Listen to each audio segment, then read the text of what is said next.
생명 되신 우리 하나님 아버지, 우리 하나님 아버지께 감사의 박수 한번 올려드리겠습니다. 자녀이 굉장히 은혜롭습니다. 네, 저만 은혜 받았습니까? 생명, 나의 하나님, 나의 아버지. 오늘도 우리 그 아버지 하나님께 감사하는 마음으로 우리가 정성을 모아서 하나님께 예배하는 우리 모두 되시기를 축복을 드립니다. 우리 옆에 계신 분들하고 오늘 예배 잘 드립시다. 예배 잘 드립시다. 인사하겠습니다.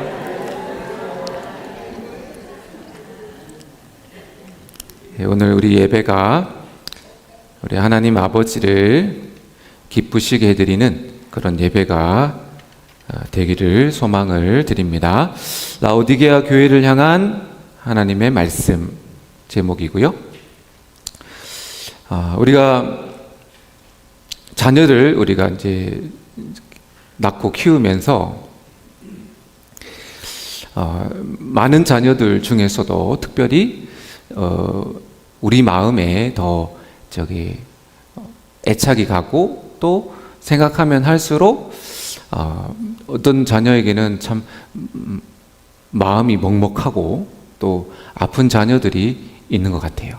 그래서 근데 이제 우리가 자녀를 이렇게 키우면서 그런 어찌할 수 없는 마음인데 이 마음이 막 아려오는 그런 체험을 할 때마다 저는 하나님 아버지가 저를 바라볼 때의 마음이겠다. 항상 그게 자꾸 오버립됩니다.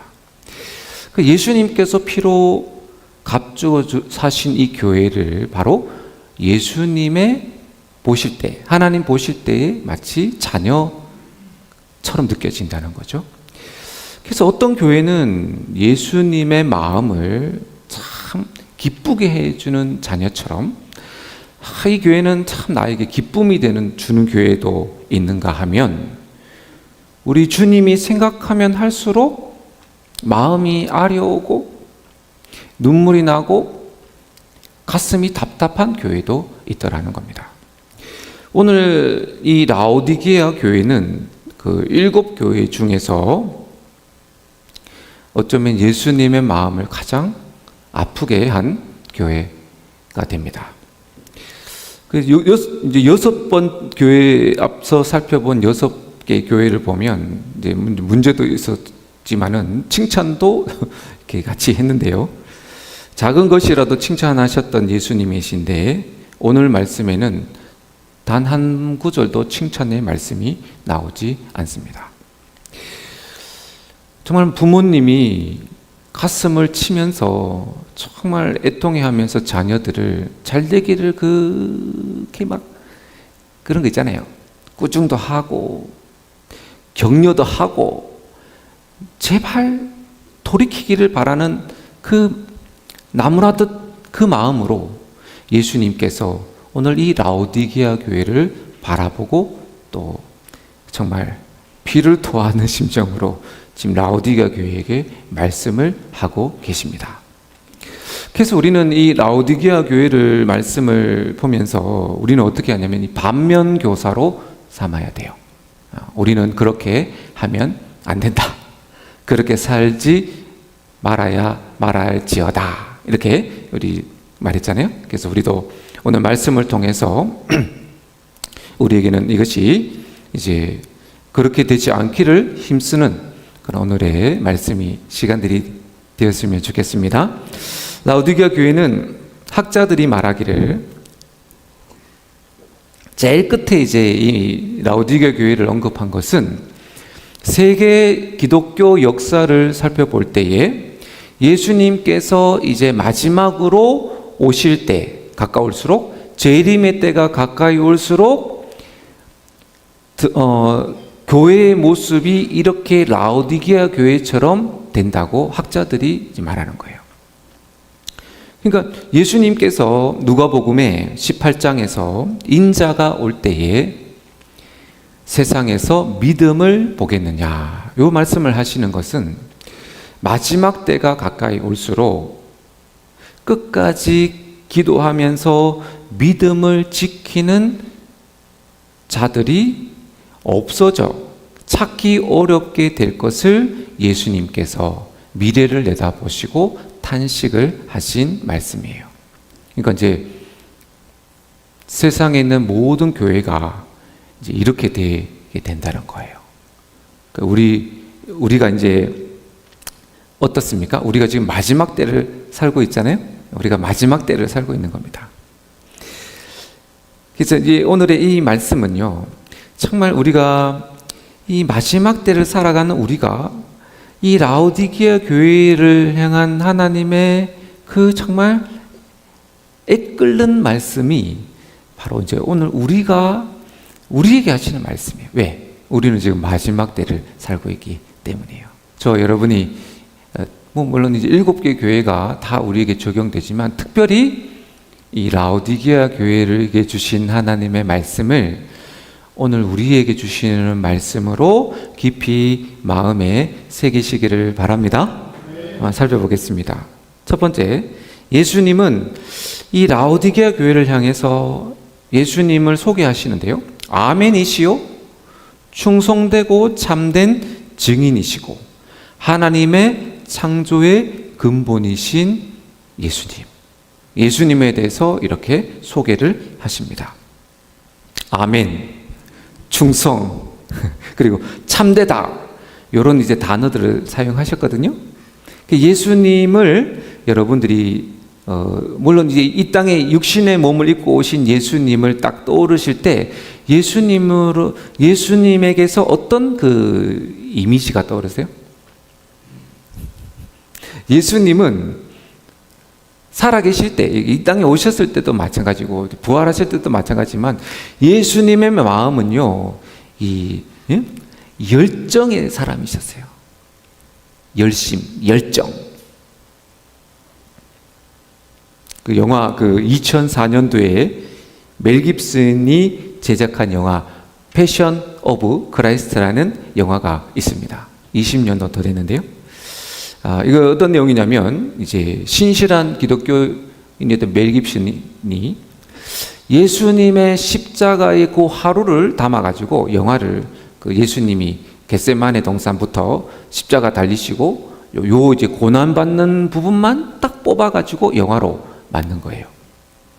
근데 이 예수님이 십자가에 못 박히시거나 채찍 맞는 것이 얼마나 사실적으로 표현했는지 한번 본 사람은 이게 각인이 되어가지고 저도 극장에서 봤는데 그 장면들이 잊혀지지 않을 만큼 아주 강력한 인상을 주고 있는 거예요. 근데 이 멜 깁슨이 그 영화의 제목의 이름을 패션 오브 크라이스트라고 지었습니다. 우리나라 말로 번역하면 예수님의 열정입니다. 왜 그 예수님의 순환, 예수님의 고난이라고 쓰지 않고 예수님의 열정이라고 이제 그 감독이 제목을 붙였겠습니까? 여러분, 이 패션, 열정이라는 단어를 이제 썼는데요. 미국인들이 제일 좋아하는 단어 1등이 뭔지 아십니까? 조사를 했답니다. 제일 좋아하는 단어 1등, mother, 엄마가 제일 좋은 단어고 2등이 뭔가 봤더니 패션입니다. 열정, 열심. 미국 사람들은 이 단어를 아주 좋아한다고 합니다. 예수님의 강한 열정으로 그 십자가의 모진 고통을 감내하셨다는 거죠. 예수님께서 왜 그렇게 십자가의 고통을 당하면서 십자가를 지신 이유는 바로 예수님의 열정. 어떤 열정이죠? 인간을 향한 예수님의 불타는 열정. 우리를 향한 예수님의 뜨거운 사랑이 예수님의 그 고통을 짊어지는 힘이었다고 이제 작가가 그것들을 표현하고 있는 거죠. 오늘 예수님께서 이제 소개하시면서 아멘, 충성, 참된 이런 말씀을 쓰시면서 바로 예수님이 우리를 향한 불타오르는 열정을 알려주고 싶은 거예요. 내가 너희를 향한 나의 마음이 어떠하냐? 꺼지지 않는 불꽃과 같다는 거예요. 여러분을 향한 우리 예수님의 마음은 열심히 특심인 줄로 믿으시기를 바랍니다. 내 마음은 영원토록 변하지 않아. 너희들이 나를 향한 마음은 이처럼 식어버렸지만 나의 불타는 마음은 식지 않아. 예를 들면 부부 사이에서 한 사람이 마음이 식었어요. 한 사람은 마음이 불타오르요. 그럼 그 마음이 어떻겠어요? 너무너무 아플 거 아니에요. 둘 다 같이 식으면 식고 그냥 이렇게 덤덤하게 살겠지만은 예수님의 마음은 여전히 불타오르고 있는 그것을 지금 미지근한 라오디게아 교회를 향해서 예수님의 첫 말이 내 마음은 식지 않았어. 내 마음은 불타오르고 있어. 사랑하는 여러분, 예수님은 우리를 2000년 전에도 사랑하셨지만 지금도 죽기까지 열정적으로 여러분을 사랑하고 계심을 믿으시기를 바랍니다. 예수님의 사랑은 식지 않아요. 근데 이제 예수님의 이제 평가, 다음으로 이 라오디게아 교회를 향한 예수님의 평가를 한번 그러면 우리가 살펴보아야겠죠? 우리 15절 말씀을 한번 같이 읽어보겠습니다. 15절 함께 읽습니다.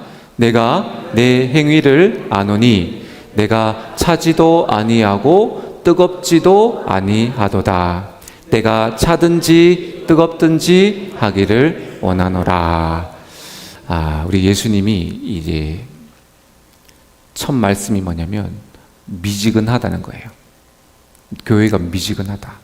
근데 여기서 미지근하다는 것은 이제 어떤 물이 이렇게 미지근하다는 그런 의미도 있지만은 예수님께서 지금 차지도 않고 뜨겁지도 않고 그렇게 하기를 원하노라고 한 말씀에는 그 당시에 라오디게아 그 도시의 문화의 그 문화를 우리가 알아야 합니다.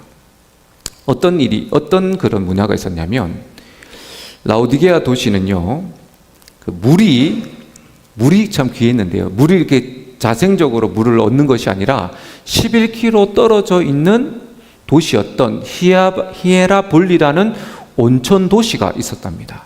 그러니까 그 히에라볼리에서 온천수가 막 쏟아났는데 11km 떨어져 있는 라오디게아 도시에 이 물이 조달되는 거예요. 이렇게 지하수로도 오고 또 이렇게 그 길을 따라서 오게 되는데 이 온천수가 뜨거웠어도 11km를 흘러내려오면 라오디게아 도시에는 이 물이 미지근해지게 됐다는 거예요.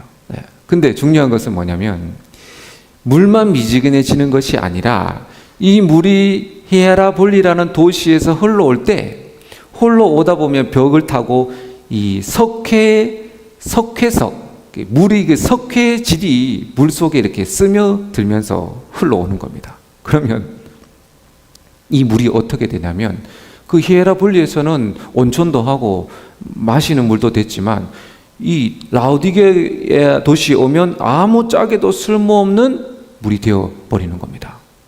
석회질이 섞이면서 마실 수도 없고 목욕할 수도 없는 미지근한 물.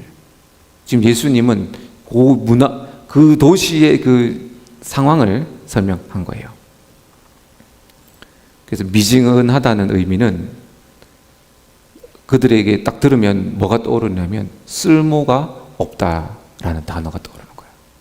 미지근하다 곧 쓸모가 없다. 예수님이 뭐라고 말씀하신 거예요? 쓸모가 없다는 말인 거예요. 얼마나 충격적입니까?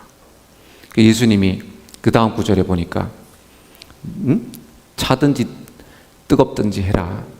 미지근하면 내가 내 입에서 너를 토하여 내리라. 왜 이렇게 말씀하셨을까요?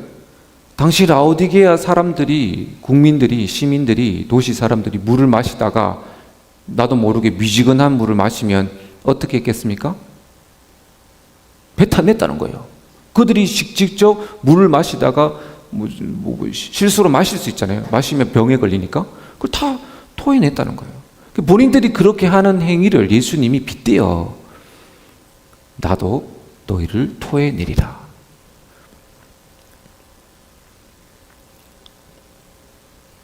그러니까 예수님의 이 오늘 말씀이 라오디게아 교회에게는 이게 얼마나 실제적으로 다가왔겠어요. 우리는 뭐 미지근하니 뭐 차니 이 정도지만 그들에게는 이게 너무 뼈저리게 느껴지는 거예요. 우리가 지금 쓸모없는 성도가 되었다. 쓸모없는 교회가 되었구나.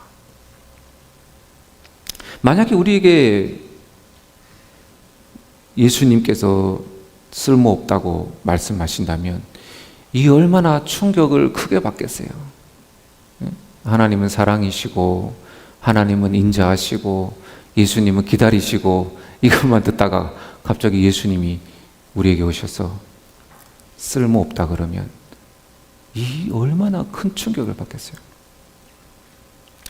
저는 이 요한계시록이 라오디게아 교회 말씀 부분을 읽을 때마다 자꾸 저는 제가 그런 것 같아서 마음이 막 아려와요. 늘 읽을 때마다 예수님이 저한테 하시는 말씀으로 다가와가지고 막 괴로워. 미지근한 것 같아요. 충성하지 못하는 것 같고. 그 저한테 하시는 말씀으로 늘 이게 다가와요. 이번에도 막 힘들어. 말씀을 준비하면서도 힘들어요. 저한테 하시는 말씀이에요. 근데 예수님께서 이렇게 직설적으로 말씀하시는 이유가 있겠죠. 왜냐하면 라오디게아 교회는 이 자신의 상태를 전혀 깨닫지 못하고 자꾸만 살고 있더라는 거예요. 17절에 보면 나는 부자라 부요하여 부족한 것이 없다고. 그들이 자신을 향해서 내린 영적 진단을 보니까 하나님 잘 믿고 있어. 우리는 잘하고 있어. 그렇게 지금 생각하면서 성도 생활을 하고 있었다는 거예요. 그래서 여기서 부자다, 부족한 것이 없다는 것은 단순히 교회가 물질적으로 부족함이 없다는 의미도 됩니다. 라오디게아 교회는 굉장히 부유한 교회였어요. 도시가 부유했기 때문에. 근데 예수님 말씀은 그런 말씀이 아니고 예수님이 교회가 크고 부유하고 했다고 버리거나 작다고 해서 더 사랑하고 그런 거 아닙니다. 예수님 보실 때는 영적으로 부유한 교회를 기뻐하시는 거예요. 교회가 커도 엄청 부유 영적으로 깨어있는 교회도 많습니다. 여기서 말하는 것은 단순히 그냥 물질적으로 교회가 크고 화려하고 그런 것이 아니라 문제는 뭐냐면 이들이 영적인 자신의 이 실체를 전혀 보지 못하고 있다라는 거예요. 그래서 예수님이 극단의 조치를 취하시는데 한마디로 말해서 너희는 맛을 잃은 소금과 같다고 그냥 직설적으로 이 교회를 진단하십니다. 우리는 종종 너무 직접적으로 하나님이 말씀하시면 그것이 얼마나 상처가 되지 않습니까? 좀 그냥 좋은 말로 둘러서 얘기하면 좋지 않겠습니까? 그렇게 생각을 되죠. 그런데 만약에 여러분 병원에서 환자가 충격을 받을까봐 아유 괜찮아요. 그냥 약만 드시면 나아집니다. 근데 실상은 왜요? 죽을 병에 걸린 거예요. 근데 병원에서 괜찮다 그러면 돼요, 안 돼요? 안 되죠. 그 직무유기입니다. 확실하게 말하고 그것에 대해서 준비를 할 수 있도록 말하는 것이 병을 만약에 그냥 괜찮다고 그냥 돌려보내면 그는 병을 고칠 수 있는 기회를 놓칠 수가 있어요. 손을 쓸 수 없을 때까지 내버려 두게 될 수도 있다는 거예요.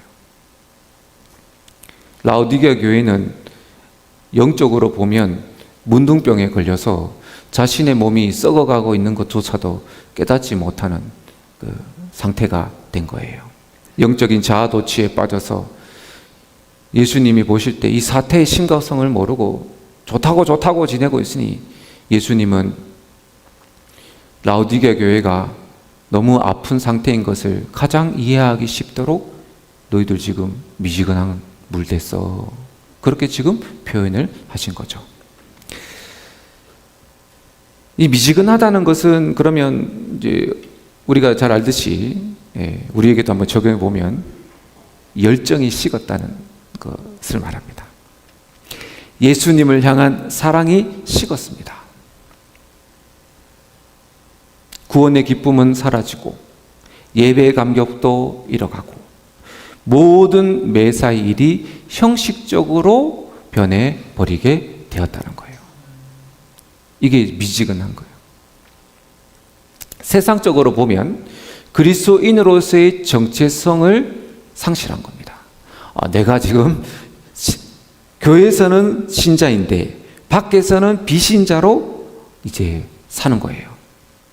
자신도 정체성을 잃어버린 거예요. 왜 그렇습니까? 죄와 타협하고 불법의 눈을 감다 보니까 도저히 내가 세상 사람들 앞에서 그리스도인인 것을 말하기가 차마 부끄러운 거예요. 왜? 말하면 너도 예수를 믿냐?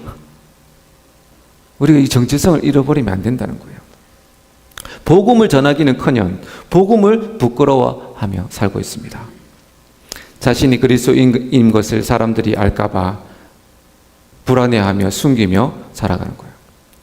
하나님과 세상을 함께 겸하여 섬기며 살아가는 것이 바로 미지근한 신앙생활이 되는 거죠.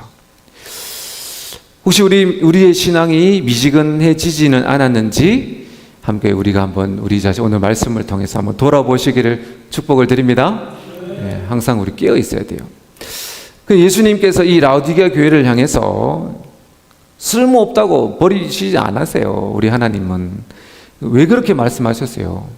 한번 살려보시려고, 이 교회에 한번 살려보시려고 다시 살아날 수 있는 세 가지 방법을 가르쳐 주시는데요. 첫 번째 무엇입니까? 내게서 불로 연단한 금을 사라입니다.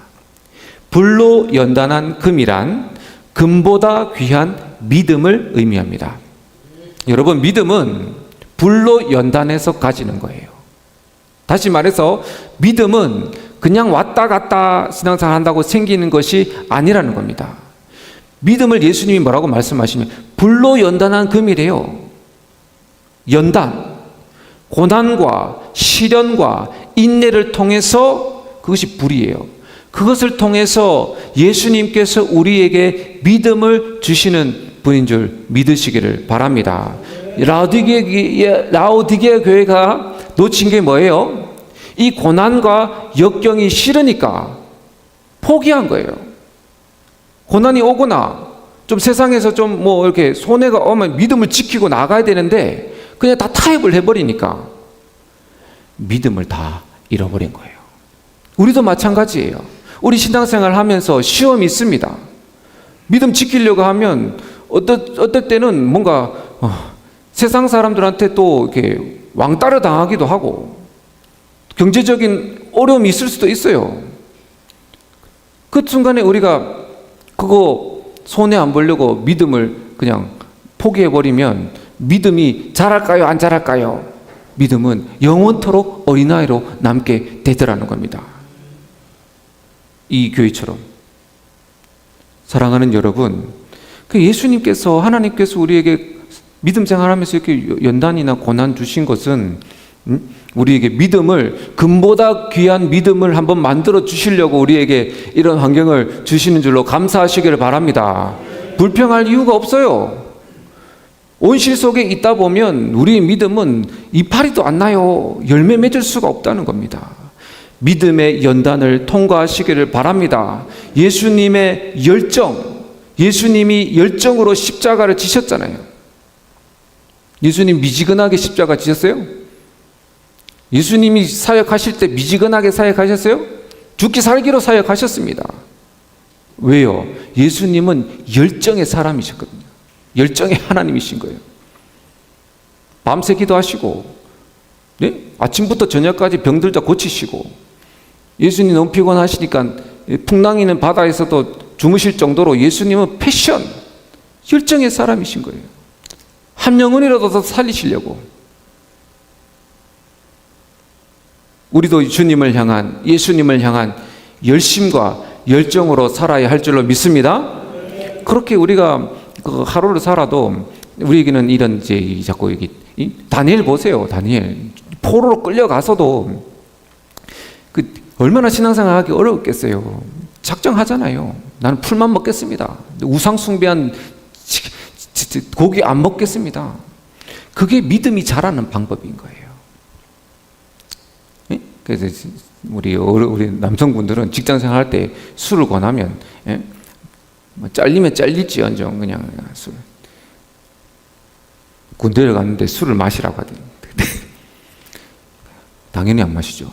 그랬더니 어떤 고참이 여기도 신학생인데 얘는 술을 다 마신다는 거예요. 그래가지고 나는 모르겠다고. 그쵸? 나는 안 마신다고. 교회를 안 보내줘가지고 2등 일병인데 엄청 군기세인데 맨날 매 맞고 이런 거는 참겠는데 교회 안 나가는 게 죽을 만큼 힘들더라고요. 그래가지고 에라이 모르겠다고 고참 찾아가가지고 나 교회 보내달라고 했는데 이 부대 자체가 교회를 3개월 동안 제가 교회를 못 나갔는데 이런 그 고난 그 군대에서 고난 속에서 신앙생활을 못하게 하는 환경 속에서 혼자 말씀드렸잖아요. 예배를 못 드리니까 하나님이 나한테 불평하지 말고 바울과 실라를 보라고 언제 마땅히 교회 가서 예배 드린 적 있냐고 막 저를 야단치시더라고요. 나 좀 제발 좀 교회 보내달라고 했는데 그래서 제가 깨갱하고 그때부터 제가 화장실에 밤늦게 화장실 들어가서 매일마다 예배 드린 거 아니에요. 그렇게 해서 조금씩 편안하게 신앙생활을 하면 믿음이 자라겠어요. 여러분 고난이 있을 때 믿음으로 뚫고 나가시길 바랍니다. 우리 믿음이 자라야 돼요. 금보다 금으로 연단된 믿음. 할렐루야. 그걸 예수님이 사라는 거예요. 너희들 자꾸 너무 타협한다는 거예요. 예수님이 자꾸 세상에 타협하니까 믿음 다 까먹고 살지 말고 불로 연단한 믿음을 나에게 살아. 아멘. 두 번째, 내게서 흰옷을 사서 입으라 입니다. 내게서 흰옷을 사서 입으라. 그래서 벌거벗은 수치를 좀 가려라. 내가 너희들 보니까 외모 옷은 참 예쁜 옷을 입고 다니는데 내가 볼 때 너희들은 다 벌거벗은 사람이다. 이 라오디게 교회는요, 검은 옷을 제작하는 원단의 그런 도시여가지고 사람들이 검은 옷 입고 다니는 것을 굉장히 자랑스럽게 생각을 했대요. 근데 예수님은 흰 옷을 내게서 사라는 거예요. 돈 주고는 검은 옷을 살 수 있을지언정 흰 옷은 그렇게 사는 것이 아니야. 예수님의 십자가의 보혈로 우리의 더러워진 옷을 씻고 예수님께 흰 옷을 사서 입으시기를 바랍니다. 예수님의 보혈로 날마다 죄를 회개하라는 말씀이에요. 예수님이 우리에게 원하시는 열심은 어떤 열정이십니까? 미지근하게 회개하지 마라. 하나의 작은 죄를 지어도 가슴을 치며 아파하며 그게 열심 아니겠어요? 다 그렇게 사는데요. 에이, 왜 그렇게 예민해? 그게 미지근한 거예요, 여러분. 작은 거짓말을 해도 눈물 흘려야죠. 에? 아닙니까? 나도 모르게 툭 나온 게 거짓말이에요. 그러면 하나님이 사랑이시니까 그냥 다 이해해 주시기. 이게 미지근한 거예요. 내 하나님께서 나에게 죄를 깨닫게 해주시면 내 마음에 평안이 오기까지 열심을 다해서 기도하시기를 바랍니다. 이게 회개의 열정인 거예요. 온 마음 다해서. 우리 예수님께서 누구를 가장 사랑하십니까? 죄사함이 많은 사람을 가장 사랑하신다고 말씀하시잖아요. 우리 누가복음 7장 47절 우리 같이 한번 읽어보겠습니다. 시작. 이러므로 내가 내게 말하노니 그의 많은 죄가 사하여 줬도다. 이는 그의 사랑함이 많음이라. 사함을 받으리니 적은 자는 적게 사랑하느니라. 아멘. 우리가 회개에 열심을 다하는 이유가 뭔가요? 예수님 말씀하시잖아요. 나로부터 죄 사함을 많이 받은 사람이 나에게 더 큰 사랑을 받은 자다. 예수님께 더 가까이 사랑받기를 원하는 열정으로 회개하시기를 바랍니다. 회개 안 하면 벌 받을까 봐 두려움으로 회개하는 것이 아니고, 우리의 회개는 그런 회개가 아니고, 더 예수님께 사랑을 받으려는 그 열정으로 회개하시는 저와 여러분 되시기를 바랍니다. 세 번째, 안약을 사서 눈에 바르라 입니다. 안약을 발라서 자신이 얼마나 헐벗고 가난하고 비참한 상태인지를 보라는 겁니다. 라오디게아 도시는 큰 국립병원이 있었고요. 또 안약을 제조하는 이 제약 그 산업이 엄청나게 발달되어 있어서 그러니까 이 도시 사람들이 안약을 팔아서 엄청난 막대한 부를 얻게 된 도시였어요. 그러니까 예수님은 그 현실에서 그대로 이해하기 쉽게, 너희 눈에 지금 안약을 바르서 육신의 눈은 좋아졌는지 모르지만 영의 눈이 가려졌으니 나에게서 영적인 안약을 사서 발라라는 거예요. 너희들의 상태가 지금 어떤지를 보라는 거예요. 다른 말로 하면 그 겸손하라는 말씀이에요. 나는 부자라 부족함이 없다는 그 고백에는 깊은 교만이 깔려 있어요. 자신을 보지 못하면 누구든지 다 교만해질 수밖에 없어요. 예수님께서 우리에게 성령의 기름을 부어주시기를 원합니다. 안약은 물이잖아요. 그래서 우리 예수님으로부터 성령의 생수를 머리부터 발끝까지 항상 예배 시간에 채워가시기를 바랍니다. 그래서 이 예배는요, 우리의 실존이 드러나는 거예요. 성령님이 임하시면 성령의 조명하심과 성령의 빛으로 내 안에 있는 얼마나 더러운 내 죄들이 다 보여지는 거예요. 그래야 예배가 제대로 드린 겁니다. 예배를 제대로 드리는 건 내 실체를 보는 거예요. 그래서 우리 예배는 정말 괜찮은 척 하면서 예배 드리면 안 됩니다. 통에 자복하며 회개하며 가슴을 치며, 그것이 예배의 열정. 할렐루야. 예수님이 있잖아요. 어떤 열심으로 지금 우리 앞에 계신 줄 아세요? 예수님의 열심. 오늘 성경에 나왔잖아요. 볼지어다 내가 문 밖에 서서 문을 두드리오니 요 모습이 어때요? 예수님의 열심이에요. 내가 너희를 향한 마음이 불타오르는데 왜 문 닫고 있냐는 거예요. 제발 문 열어라. 내 가슴이 터질 것 같은데 왜 미지근하게 문을 닫고 예배를 드리냐는 거예요. 우리의 마음이 예수님 안에서 활짝 열리시길 예수님 이름으로 축복을 드립니다. 우리가 이 세상에서 예수님을 가장 귀하게 여기있으면 좋겠습니다. 네.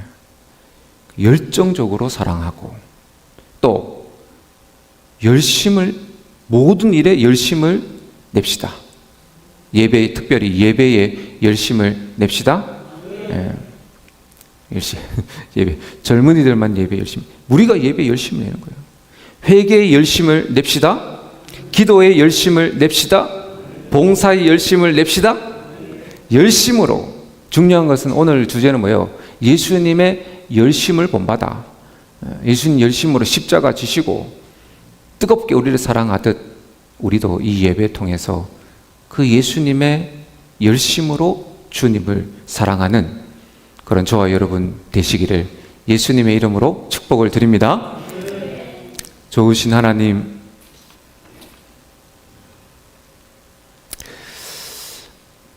늘 라오디게아 교회에 주신 말씀을 볼 때마다 하나님, 우리의 부족함과 우리의 나태함과 우리의 어리석음을 깨닫게 하여 주시니 감사합니다. 말씀에 찔림 있게 하여 주시고 항상 좋은 말, 항상 격려의 말이 아니라 성령의 말씀은 우리에게 찔림이 되고 또 우리를 돌아보게 하고 우리에게 다시 한 번 더 일어날 수 있는 자극을 주는 생명의 말씀인 줄로 믿습니다. 말세의 때가 가까울수록 세상은 날로 날로 이렇게 죄악 가운데 교회도 힘을 잃어가고 있지만 예수님, 우리는 깨어나기를 원합니다. 우리는 살아나기를 원합니다. 마지막 때에 가까울수록 더욱더 힘써 기도하며 하나님의 열심을 본받아서 우리가 복음을 증거하며 예수님을 뜨겁게 사랑하며 주님만 바라보고 나아가는 우리들 되게 하여 주옵소서. 예수님의 이름으로 기도드립니다. 아멘.